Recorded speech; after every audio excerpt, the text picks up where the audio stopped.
Paano ka may mararating sa buhay na wala kang destinasyon, wala kang malinaw na goal? Kaya you're just wandering around without any source of direction. Wala kang any pinpoint in the future. Ito yung gusto kong marating. Ano problema sa'yo? Kaya wala kang nararating sa buhay mo. Hindi ka kasi nagsiset ng goal. Wala kang target. You don't hit a target if you don't have it. Ang unang pundasyon ng tagumpay ay pagsiset ng target na malinaw sa'yo. Iset mo na yan.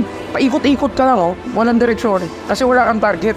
Ang masakit nito, dahil hindi ka nag-set ng malinaw na goal, ayan, wala ka ngayon napuntahan. Natapos yung buhay mo nang wala kang silbi. Papayag ka. So ang gawin mo, mag-set ka ng malinaw na goal. Isulat mo sa papel yung gusto mong marating 5 years, 10 years, 15, 20 years from now, tapos maging malinaw ka doon. Ipaskill mo sa pader.